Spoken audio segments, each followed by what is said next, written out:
So, overview of the lore.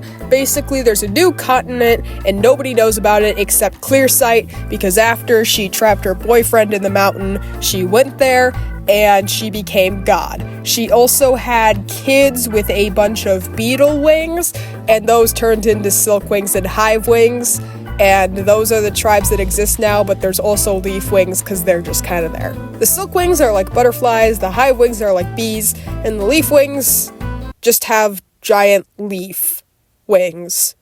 Literal leaf wings. For some reason, the Silkwings don't have a queen, but instead they're ruled by the Hivewing Queen, and that's Queen Wasp, but she's also Darth Vader. And with the Hivewings and the Silkwings, the Hivewings act like they're better than the Silkwings for virtually no reason, and the Silkwings kind of just go with this because they all have the same personality as Turtle, and they're pushovers. So I'm gonna go through books 11 through 13, because, I don't know, I don't want to do 14 and 15 yet. Basically, our main protagonists are Blue, Cricket, and Sundu. Blue is a Silkwing, and he's basically Emmett from the Lego Movie. He thinks everything is awesome. Then there's Cricket. She's the quirky lady. She wears a scarf and has glasses. She's a scientist, I guess. Then there's Sundu, also known as Sundu. She's Tsunami 2.0. So we start off with Blue's book. Blue and his sister Luna, it's their birthday, I guess. And Luna and Blue find out that they're wizards. You're a wizard, Harry.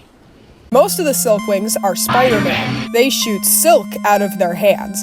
But Blue and Luna are wizards, because they shoot fire out of their hands. Apparently the Hivewings don't like this, so they kidnap Luna, and Blue's like, oh my god, my sister! Everything isn't awesome!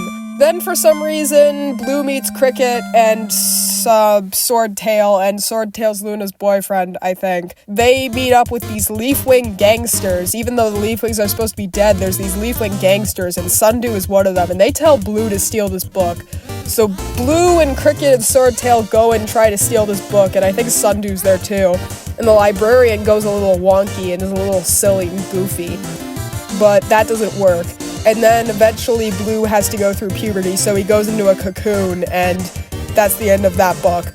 So then Cricket is contemplating her life, and I guess she goes out and she starts learning things about her life, and one of those things is that her queen, Queen Wasp, Darth Vader, she's actually mind-controlling everyone because she ate a plant once, and now she just has the ability to control everyone's minds because she's goofy like that. And so Cricket's like, oh, that's terrible. And then I guess at some point, one of Queen Wasp's sisters goes to Cricket and is like, oh yeah, your sister is your mom, and then she just disappears, and I guess Cricket's sister is her mom, and Cricket's mom is her grandma.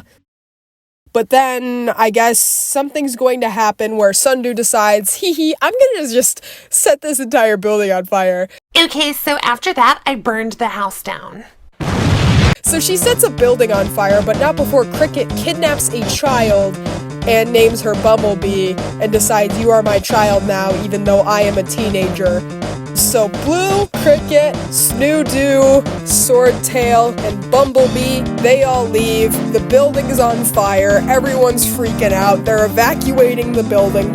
At this point, I guess Luna went to Pyria and she washed up on shore because that's how the end of Arc 2 ended. I remember that. But anyways, and it's time for Sundu/Tsunami 2.0 to take over. Sundu's a silly little girlie, so she's taking them through the jungle. They go and they're chilling with Sundu's girlfriend, who's Willow. Willow's really silly and goofy and chill. Anyways, then the group decides they have to go meet this old man named Hawthorne who likes snakes. He really likes snakes. A lot of artists keep drawing him with snakes. Hawthorne is chill, and he's like, oh yeah, I accidentally gave Queen Wasp the ability to mind control everyone with this plant. Sorry, y'all. And then Hawthorne goes insane, and they have to kill him, I think. So, he go bye-bye. And that's all I know. Yeah. Arc 3 is a really silly little arc, I'm gonna go back to college. Bye.